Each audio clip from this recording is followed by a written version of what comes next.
Hi viewers, welcome back to Car Darwin. അങ്ങനെ നമ്മുടെ Scorpio N ഓസ്ട്രേലിയയിൽ ക്രാഷ് ടെസ്റ്റ് നടത്തിയപ്പം വെറും 0 സ്റ്റാറാണ് കിട്ടിയേക്കുന്നത്.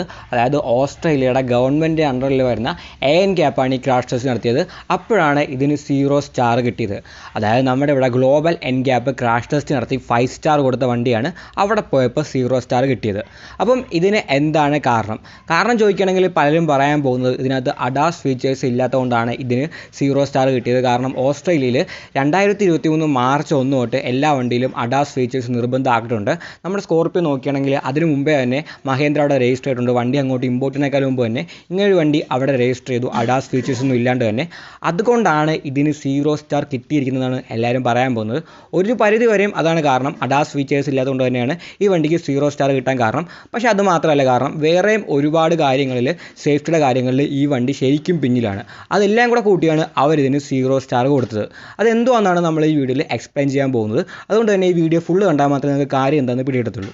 അതും തന്നെ നിങ്ങൾ ഈ ഒരു ഗ്ലോബൽ NCAPനെ കുറിച്ച് ശരിക്കും അറിഞ്ഞിരിക്കണം. അതായത് ഇവർ ക്രാഷ് ടെസ്റ്റ് ചെയ്യുന്നത് ശരിയായ രീതിയിലാണോ, എന്ത് അടിസ്ഥാനത്തിലാണ് ഇവർ കാറുകൾക്ക് ആ ഒരു സ്റ്റാർ റേറ്റിംഗ് കൊടുക്കുന്നത്, അതേപോലത്തെ കാര്യങ്ങളൊക്കെ നിങ്ങൾ അറിയണം. അതറിയണമെങ്കിൽ ഇതിന് ലോകോത്തര നിലവാരമുള്ള ഒരു ക്രാഷ് ടെസ്റ്റുമായിട്ട് കമ്പയർ ചെയ്യണം. അങ്ങനെ ഒരു കമ്പാരിസൺ നമ്മൾ പണ്ട് നടത്തിയിട്ടുണ്ട്. നമ്മൾ ഗ്ലോബൽ NCAPും യൂറോ NCAPും തമ്മിൽ ഒന്ന് കമ്പയർ ചെയ്തിട്ടുണ്ട്. ആ ഒരു വീഡിയോ കാണണമെങ്കിൽ പൊക്കത്ത് ഐ ബട്ടണിൽ ക്ലിക്ക് ചെയ്താൽ മതി. അതേപോലെ തന്നെ ഈ ഗ്ലോബൽ NCAP കൊടുക്കുന്ന 5 സ്റ്റാറൊക്കെ ശരിക്കും സേഫ് ആണെന്നുള്ളൊരു സംശയം പണ്ട് എല്ലാവർക്കും ഉണ്ടായിരുന്നു. അപ്പം അതിനൊരു നല്ല എക്സ്പ്ലനേഷൻ തന്നത് നമ്മുടെ ടോക്കിംഗ് കാർഡ്സ് ആണ്. അവരുടെ ചാനലിൽ ഇതിനെക്കുറിച്ചൊരു വീഡിയോ ചെയ്തായിരുന്നു. ആ വീഡിയോ ചെയ്തതിന് ശേഷമാണ് പലരും ഇതിനെക്കുറിച്ച് ചിന്തിക്കുന്നത് തന്നെ. നമ്മുടെ ചാനലും അത് കണ്ട് അതിനെ ബേസ് ചെയ്ത് വീഡിയോ ഒക്കെ ഉണ്ടാക്കിയിട്ടുണ്ട്. അപ്പം നിങ്ങൾ ആ ഒരു ടോക്കിംഗ് കാർഡ്സിലെ വീഡിയോ കണ്ടില്ലെങ്കിൽ നിങ്ങളത് മസ്റ്റായിട്ടും കാണണം. അത് വളരെ ഇമ്പോർട്ടൻ്റ് ആയ ഒരു വീഡിയോ ആണ്. ആദ്യം ഈ ഒരു വീഡിയോ കണ്ടു തീർക്കണം, എന്നിട്ട് അത് പോയി കാണാവുള്ളൂ.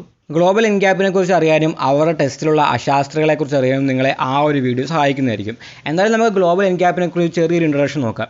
ഗ്ലോബൽ NCAP ഈ ഒരു പേര് കേൾക്കുമ്പോൾ നമ്മൾ വിചാരിക്കും ഇതെന്തോ വലിയ സംഭവമാണ്, ലോകം മുഴുവൻ ക്രാഷ് ടെസ്റ്റ് നടത്തുന്ന എന്തോ വലിയ ഓർഗനൈസേഷനാണ്. കാരണം മറ്റേതൊക്കെ നോക്കിയാണല്ലോ യൂറോ NCAP, ഓസ്ട്രേലിയ NCAP, അതായത് ഓസ്ട്രേലിയയിലും യൂറോപ്പിലൊക്കെ മാത്രമേ അവർ ടെസ്റ്റ് നടത്തുന്നുള്ളൂ. നേരെ മറിച്ച് ഗ്ലോബൽ NCAP നോക്കുകയാണെങ്കിൽ ഭയങ്കര വലിയ സംഭവമാണ്, പേരൊക്കെ അങ്ങനെ ഇട്ടേക്കുന്നത്. അങ്ങനെയൊന്നുമില്ല കാര്യം. ഒരു ദിവസം ഒരു സംഘടന വന്നിട്ട് പറയുകയാണ്, അതായത് ഗവൺമെൻറ് അണ്ടറിൽ വരുന്ന സംഘടനയല്ല, ഒരു നോൺ പ്രോഫിറ്റബിൾ ഓർഗനൈസേഷൻ പോലെയാണ്. ഗവൺമെൻറ്റിൻ്റെ ഒരു കൺട്രോളും ഇല്ല. അവരെങ്ങനെ ക്രാഷ് ടെസ്റ്റ് നടത്തുന്നതെന്ന് അവരാരോടും പറഞ്ഞിട്ടുമില്ല. എന്തിൻ്റെ കൺട്രോളുണ്ട് അല്ലെങ്കിൽ ഏത് ഗവൺമെൻറ്റിൻ്റെ കീഴിലാണ് അതൊന്നും അവർ പറഞ്ഞിട്ടില്ല. അവർ തന്നെയാണ് ചെയ്യുന്നത് അവർക്ക് ഇഷ്ടമുള്ള രീതിയിൽ. അപ്പം അവർ വന്നിട്ട് പറയുകയാണ്, നാളെ മുതൽ ഞങ്ങൾ ഇന്ത്യയിലെയും ആഫ്രിക്കയിലെയും കാറുകൾ ടെസ്റ്റ് ചെയ്യാൻ പോകുന്നത്. അതായത് ഡെവലപ്പിംഗ് കൺട്രീസായ നമ്മുടെ ഇന്ത്യ, ആഫ്രിക്ക, അവിടെ ഇറങ്ങുന്ന കാറുകളൊക്കെ അവർ ടെസ്റ്റ് ചെയ്യാൻ പോകുന്നത്. അതും UK കിടക്കുന്നവർ.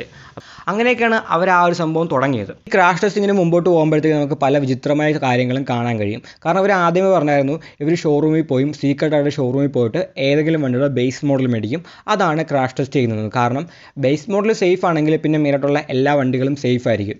പക്ഷേ നമ്മൾ ആ ഒരു ക്രാഷ് ടെസ്റ്റ് നോക്കുന്നത് മുമ്പോട്ട് പോകും തോറും പല വണ്ടികളുടെയും ടോപ്പ് സ്പെക്കൊക്കെയാണ് ഇവർ കൊണ്ടുവന്ന് ക്രാഷ് ടെസ്റ്റ് ചെയ്യുന്നത്. അതേപോലെ തന്നെ വണ്ടി ഷോറൂമിൽ വരുന്നതിന് മുമ്പ്, അതായത് വണ്ടി ലോഞ്ച് ചെയ്യുന്നതിന് മുമ്പ് തന്നെ ഇവരുടെ കയ്യിൽ ക്രാഷ് ടെസ്റ്റ് ചെയ്യാൻ വണ്ടി കിട്ടുന്നുണ്ട്. ഷോറൂമിൽ പോയിട്ട് സീക്രട്ടായിട്ട് ബൈ ചെയ്ത് ക്രാഷ് ടെസ്റ്റ് നടത്തുന്നു പറഞ്ഞവർക്ക് വണ്ടി ലോഞ്ച് ചെയ്യുന്നതിനേക്കാളും മുമ്പ് തന്നെ അവർക്ക് ക്രാഷ് ടെസ്റ്റ് ചെയ്യാൻ വേണ്ടി വണ്ടി കിട്ടുന്നുണ്ട്. അതുകൂടാണ്ട് ചില വണ്ടിയുടെ ക്രാഷ് ടെസ്റ്റ് നോക്കുകയാണെങ്കിൽ വളരെ കോമഡിയാണ്. അതായത് XUV 300 ഉണ്ട്, അതിൻ്റെ ആ ഒരു സൈഡ് ഇമ്പാക്ട് ടെസ്റ്റ് ഉണ്ട്. അത് ചെയ്തേക്കുന്നത് ലെഫ്റ്റ് സൈഡിലാണ്. കാരണം XUV 300 നമുക്കറിയാം സാംഗ്യോൻ്റെ ടിവോളി എന്ന് പറഞ്ഞ മോഡലാണ്.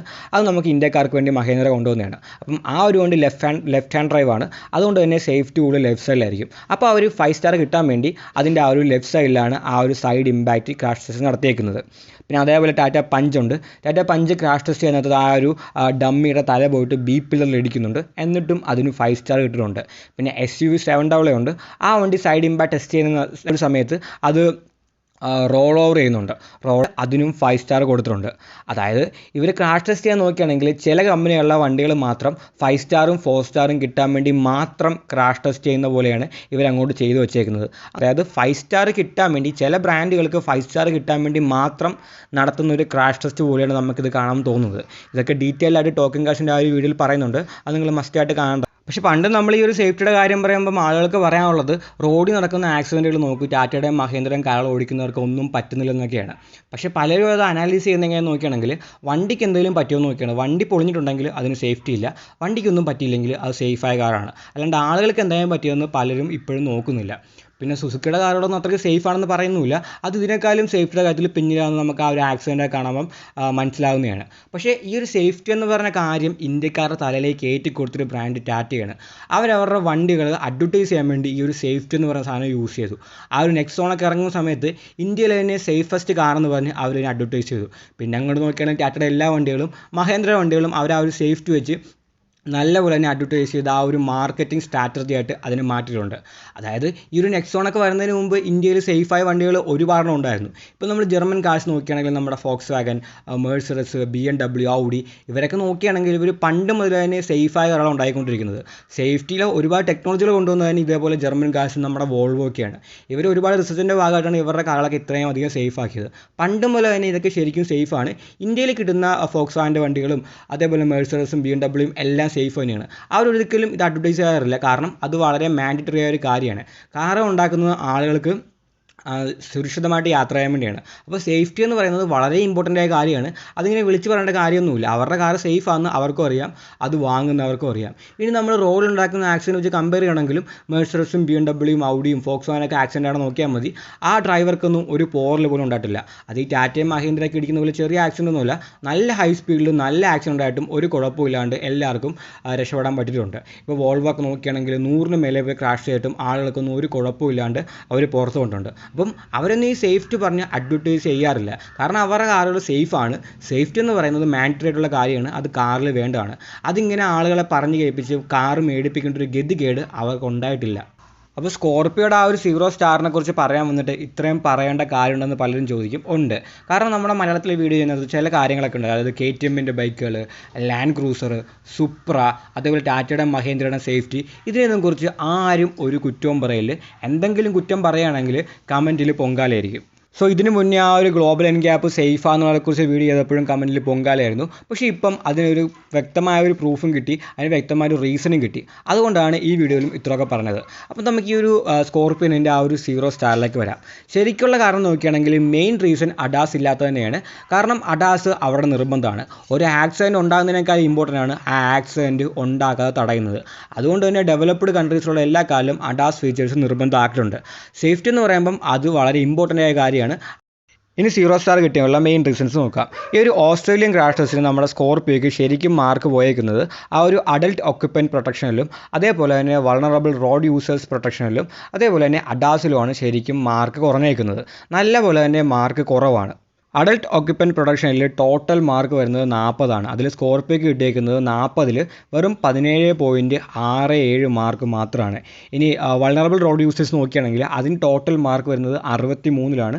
അപ്പം സ്കോർപ്പിയോയ്ക്ക് 63 കിട്ടിയേക്കുന്നത് വെറും 14.94 മാത്രമാണ്. അതായത് അഡൽട്ട് ഒക്യുപ്പൻറ്റ് പ്രൊട്ടക്ഷനിൽ 44%, അതായത് 2 സ്റ്റാർ മാത്രമേ കിട്ടിയിട്ടുള്ളൂ. ഇനി വൾണറബിൾ റോഡ് യൂസേഴ്സ് ആണെങ്കിൽ അതിലും 0 സ്റ്റാറാണ് സ്കോർപ്പിയോയ്ക്ക് കിട്ടിയേക്കുന്നത്. പിന്നെ ചൈൽഡ് ഒക്യുപ്പൻറ്റ് പ്രൊട്ടക്ഷനിൽ നല്ല മാർക്കുണ്ട്. 49-ൽ 39.27 മാർക്ക് കിട്ടുന്നുണ്ട്. അത് ആ ഒരു ചൈൽഡ് റീസ്ട്രെയിൻസ് പിടിപ്പിക്കുന്ന ആ ഒരു ഭാഗവും അത് പിടിപ്പിച്ച് എങ്ങനെ ഉണ്ടാവും അതൊക്കെ നോക്കിയാണ് അതിന് മാർക്ക് കൊടുക്കുന്നത്. പിന്നെ അഡാസിന് ടോട്ടൽ മാർക്ക് വരുന്നത് 18 18-ൽ തന്നെ അഡാസ് ഇല്ലാത്തതുകൊണ്ട് തന്നെ 18-ൽ 0 ഈ ഒരു വണ്ടിക്ക് കിട്ടിയേക്കുന്ന മാർക്ക്. അപ്പോൾ ഇതിൽ ആ ഒരു വിരോധാഭാസം മനസ്സിലാക്കണമെങ്കിൽ ഓസ്ട്രേലിയയിൽ അഡൽട്ട് പ്രൊട്ടക്ഷനിൽ 40 മാർക്കിൽ 17.67 മാർക്ക് മാത്രമാണ് കിട്ടിയേക്കുന്നത്. അതും വെറും 2 സ്റ്റാർസ് മാത്രമേ അവർ കൊടുത്തിട്ടുള്ളൂ. നേരെ മറിച്ച് ഇന്ത്യയിലേക്ക് വരികയാണെങ്കിൽ ഇന്ത്യയിൽ ഈ ഒരു അഡൽട്ട് പ്രൊട്ടക്ഷൻ നടത്തിയിട്ട് നമ്മുടെ ഗ്ലോബൽ എൻഗ്യാപ്പ് കൊടുത്ത മാർക്ക് നോക്കുകയാണെങ്കിൽ 34-ൽ 29.25 മാർക്കും കൊടുത്തിട്ടുണ്ട്. 5 സ്റ്റാർ റേറ്റിംഗും കൊടുത്തിട്ടുണ്ട് അഡൽട്ട് ഒക്യുപ്പൻറ്റ് പ്രൊട്ടക്ഷനിൽ. അതായത് ഓസ്ട്രേലിയ ടെസ്റ്റ് ചെയ്തിട്ട് 2 സ്റ്റാറേ ഉള്ളൂ. ഇവിടെ അതിന് അവർ 5 സ്റ്റാർ റേറ്റിംഗ് കൊടുത്തിട്ടുണ്ട്. പിന്നെ വൾണറബിൾ റോഡ് യൂസേഴ്സും ഉണ്ട്. അത് നല്ലപോലെ സേഫ് ആണെന്നാണ് നമ്മുടെ ഗ്ലോബൽ എൻഗ്യാപ്പ് പറഞ്ഞേക്കുന്നത്. പക്ഷേ ഓസ്ട്രേലിയയിൽ പോയപ്പം അതും സേഫ് അല്ലെന്ന് അവർക്ക് മനസ്സിലായി. അപ്പോൾ ഇതിനൊരു കാരണം നോക്കുകയാണെങ്കിൽ നമ്മുടെ ഗ്ലോബൽ എൻഗ്യാപ്പ് അത്രത്തോളമൊക്കെ ടെസ്റ്റുകൾ നടത്തുന്നുള്ളൂ. അതായത് കാർ ഫ്രണ്ടിൽ നിന്ന് ഇടിക്കുന്നു, സൈഡിൽ നിന്ന് ഇടിപ്പിക്കുന്നു, പോൾ ടെസ്റ്റ് നടത്തുന്നു, അങ്ങനെ ചെറിയ ചെറിയ പരിപാടികൾ മാത്രമേ നടത്തുന്നുള്ളൂ. പക്ഷേ ഒരു കാർ അങ്ങനെയൊന്നുമില്ല. അത് എങ്ങനെ വെള്ളം പിടിക്കാം, എവിടെ വെള്ളം പിടിക്കാം, എന്ത് വെള്ളം സംഭവിക്കാം, നമുക്കാർക്കും ഒന്നും പ്രെഡിക്റ്റ് ചെയ്യാൻ പറ്റത്തില്ല. അപ്പം അതെല്ലാം കൂടെ കാൽക്കുലേറ്റ് ചെയ്താണ് ഓസ്ട്രേലിയയിൽ ക്രാഷ് ടെസ്റ്റ് നടത്തുന്നത്. അങ്ങനെ വേണം ക്രാഷ് ടെസ്റ്റ് നടത്താൻ. അല്ലാണ്ട് നമ്മളിപ്പം എൻ്റെ കാർ 5 സ്റ്റാർ സേഫ്റ്റിയുള്ളതാണ്, പക്ഷേ 64 കിലോമീറ്റർ ഞാൻ നേരെ ഒന്ന് ഇടിപ്പിച്ചാൽ മാത്രമേ സേഫ് ആകത്തുള്ളൂ, പിന്നെ എങ്ങനെ ഒന്ന് ഇടിച്ചാലും ഞാൻ സേഫ് അല്ല, അങ്ങനെ പറഞ്ഞ് നമുക്ക് സേഫ്റ്റി കാര്യം പറയാൻ പറ്റത്തില്ല. അങ്ങനെ പറഞ്ഞാൽ ആരും കാർ വാങ്ങത്തുമില്ല. ഇപ്പോൾ നമ്മുടെ ആ ഒരു ഗ്ലോബൽ ഇൻ ഗ്യാപ്പ് നോക്കിയാണെങ്കിൽ അവർ കാർ കൊണ്ട് ഇടിപ്പിച്ച് നോക്കുന്നത് വളരെ സിമ്പിളാണ്. ഫ്രണ്ട് ഇമ്പാക്റ്റ് ഉണ്ട്, കാർ നേരെ കൊണ്ട് ഇടിപ്പിക്കുന്നു. ഓഫ് സൈഡ് ഉണ്ട്, അതേപോലെ തന്നെ ഫുള്ളായിട്ടുണ്ട്. 64 km/h സ്പീഡിലാണ് ഇടിപ്പിക്കുന്നത്. പിന്നെ സൈഡ് ഇമ്പാക്റ്റ് ഉണ്ട്, സൈഡിൽ നിന്ന് ഒരു വണ്ടി ഒന്ന് ഇടിക്കുന്നു, അത് 50 km/h. പിന്നെ പോൾ ടെസ്റ്റ് ഉണ്ട്, അത് 29 km/h. അതുകൊണ്ട് ആ ഒരു ഇടിപ്പിച്ച് നോക്കുന്ന ആ ഒരു പ്രക്രിയ അവിടെ തീർന്നു. അത്രയുള്ള കാര്യങ്ങൾ, വളരെ സിമ്പിൾ. നേരെ മറിച്ച് ഓസ്ട്രേലിയയിലെ ക്രാഷ് ടെസ്റ്റ് നോക്കുകയാണെങ്കിൽ അവിടെ ആ ഒരു അഡൽട്ട് ഓക്യുപ്പൻറ്റ് പ്രൊട്ടക്ഷൻ്റെ ആ ഒരു ക്രാഷ് ടെസ്റ്റ് നോക്കുകയാണെങ്കിൽ, അതായത് വണ്ടി ഇടിപ്പിന്ന് നോക്കുകയാണെങ്കിൽ ഈ പറഞ്ഞ കാര്യങ്ങളൊക്കെ ഉണ്ട്. അതായത് ഫ്രണ്ട് ഓഫ്സെറ്റ് ക്രാഷ് ഉണ്ട്, ഫ്രണ്ട് ഫുൾ വിഡ്ത്ത് ക്രാഷ് ഉണ്ട്, സൈഡ് ഇമ്പാക്റ്റ് ഉണ്ട്, പോൾ ടെസ്റ്റ് ഉണ്ട്. പിന്നെ ഈ ടെസ്റ്റുകളൊക്കെ സ്പീഡിലാണ് ചെയ്യുന്നത്. നമ്മുടെ അടുത്തേക്കാളും കുറച്ചുകൂടെ സ്പീഡിലാണ് ഈ കാര്യങ്ങളൊക്കെ ആ ഒരു ടെസ്റ്റ് ചെയ്ത് നോക്കുന്നത്. പിന്നെ ഇത് കൂടാണ്ട് ഫാർ സൈഡ് ഇമ്പാക്റ്റ് എന്നൊരു ടെസ്റ്റ് ഉണ്ട്. അതായത് സൈഡ് ഇമ്പാക്റ്റ് തന്നെ കുറച്ചുകൂടെ ദൂരത്ത് നിന്ന് കുറച്ച് സ്പീഡിൽ കൊണ്ടുപോയി ഇടിപ്പിക്കുന്നുണ്ട്. പിന്നെ ഒരു സാധനമുണ്ട്, നമ്മൾ ഇന്ത്യക്കാർ കേൾക്കാത്തൊരു സാധനമുണ്ട്, അതാണ് വിപ്പ് ഫ്ലാഷ് പ്രൊട്ടക്ഷൻ എന്ന് പറയുന്നത്. ഇതിന് നമ്മുടെ സ്കോർപിയോയ്ക്ക് 0 പോയിൻ്റ് കിട്ടിയേക്കുന്നത്. അതായത് എല്ലാവരും നോക്കുന്നത് വണ്ടി കൊണ്ട് ഇടിപ്പിക്കുകയാണെങ്കിൽ എന്ത് പറ്റുന്നതാണ്. അതായത് ഫ്രണ്ടിലേക്ക് നമ്മളിപ്പം നേരെ ഓടിച്ചുകൊണ്ട് എവിടെയെങ്കിലും ഇടിപ്പിച്ചു, അപ്പോൾ ആ ഒരു എയർ ബാഗ് ഉണ്ട്. പിന്നെ അതേപോലെ തന്നെ ഫ്രണ്ടിൽ ക്രംബിൾ സോണുണ്ട്. നല്ല ഉറപ്പുള്ള ബോഡിയൊക്കെ ആണെങ്കിൽ വലിയ കുഴപ്പമൊന്നും നമുക്ക് പറ്റത്തൊന്നുമില്ല, നമ്മൾ സേഫ് ആയിരിക്കും. പക്ഷെ നമ്മുടെ വണ്ടിയുടെ പുറകിട്ട് ആരും ഒന്ന് ഇടിക്കുകയാണെങ്കിൽ നമ്മൾ സേഫ് ആണോ? അങ്ങനെ ഒരു കാര്യത്തിനെക്കുറിച്ച് ആരും അങ്ങനെ ചിന്തിക്കാറില്ല. ഇന്ത്യയിൽ അതിനെക്കുറിച്ച് വലിയ അറിവൊന്നുമില്ല. പക്ഷേ യൂറോ എൻ ഗ്യാപ്പിലും ഇതേപോലെ ഓസ്ട്രേലിയൻ എൻ ഗ്യാപ്പിലൊക്കെ അത് നോക്കുന്നുണ്ട്. അതാണ് ഈ ഒരു വിപ്പ് ഫ്ലാഷ് ടെസ്റ്റ് എന്ന് പറയുന്നത്. അതായത് നമ്മുടെ വണ്ടിയുടെ പുറകിട്ട് വേറൊരു വണ്ടി ഒന്ന് ഇടിക്കുകയാണെങ്കിൽ നമ്മളെ സേഫ് ആക്കുന്നത് നമ്മുടെ വണ്ടിയുടെ സീറ്റാണ്. അതായത് ആ ഒരു വണ്ടി പുറകിട്ട് വന്ന് ഇടിക്കുന്നതിൻ്റെ ആ ഒരു സ്പീഡിൽ തന്നെ നമ്മുടെ സീറ്റും ഒരു പ്രത്യേക സ്പീഡിൽ പയ്യെ പുറകോട്ട് പോകുന്നുണ്ട്. അങ്ങനെ പോയാൽ മാത്രമേ നമ്മുടെ ആ ഒരു കഴുത്തും അതേപോലെ നട്ടെല്ലൊക്കെ സേഫ് ആകത്തുള്ളൂ.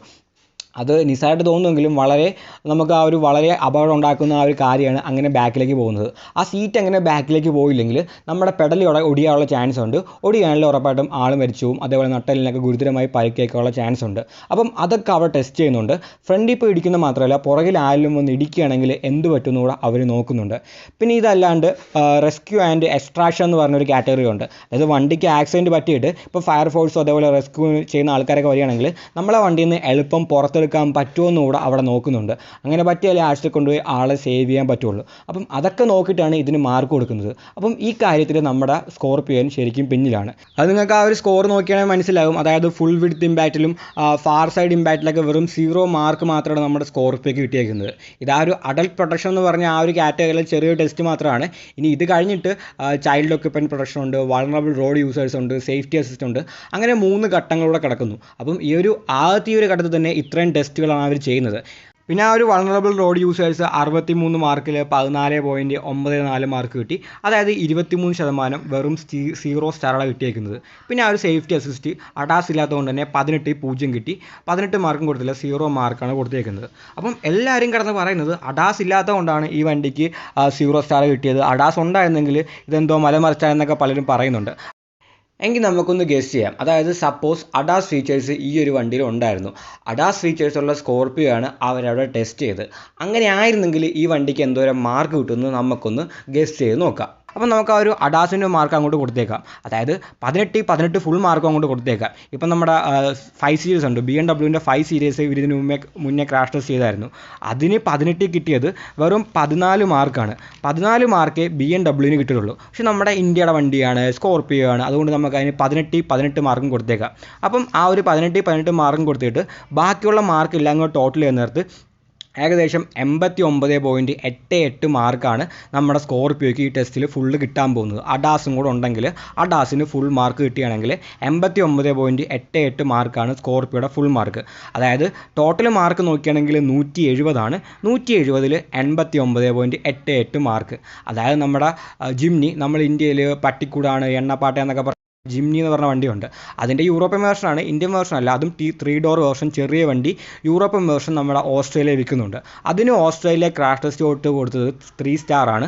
ആ വണ്ടിക്ക് 100 മാർക്കാണ് അത് ഈ ഒരു ക്രാഷ് ടെസ്റ്റ് സ്കോർ ചെയ്തേക്കുന്നത്. ജിംനി ക്രാഷ് ടെസ്റ്റ് ചെയ്ത കുറേ നാൾക്ക് മുമ്പാണ്. അതായത് ഇവർ പറയുന്നത് ഇവർ ക്രാഷ് ടെസ്റ്റിൻ്റെ ആ ഒരു വാലിഡിറ്റി 6 വർഷം വരെ ഉണ്ടെന്നാണ്. ജിംനി ആ ഒരു 2018-19 കാലഘട്ടത്തിലാണ് ക്രാഷ് ടെസ്റ്റ് നടത്തിയത്. അപ്പോൾ നോക്കുകയാണെങ്കിൽ അഡൽട്ട് ഓക്യുപ്പൻറ്റ് പ്രൊട്ടക്ഷൻ്റെ ആ ഒരു ടോട്ടൽ മാർക്ക് വരുന്നത് 40-ലല്ല 38-ലാണ്. അതേപോലെ തന്നെ ആ ഒരു സേഫ്റ്റി അസിസ്റ്റൻ്റെ മാർക്ക് വരുന്നത് 18-ലല്ല 16-ലായിരുന്നു. അങ്ങനെ എല്ലാത്തിനും ചെറിയ ചേഞ്ച് ഉണ്ട്. എന്നിട്ടും ജിംനി അതിൽ 100 മാർക്ക് കിട്ടുന്നുണ്ട്. അപ്പോൾ ആ ഒരു ടോട്ടൽ എന്ന് പറയുന്നത് 170 ആയിരിക്കത്തില്ല, 170 താഴെയായിരിക്കും. അതിൽ 100 മാർക്ക് ഉണ്ടായിട്ട് ജിംനിക്ക് കിട്ടിയേക്കുന്നത് 3 സ്റ്റാറാണ്. അപ്പോൾ 170ൽ 89.88 കിട്ടിയ നമ്മുടെ സ്കോർപിയോനിന് എത്ര സ്റ്റാർ കിട്ടും? കൂടിപ്പോയ 2 സ്റ്റാർ, അത്ര അതിന് കിട്ടാൻ പോകുന്നുള്ളൂ.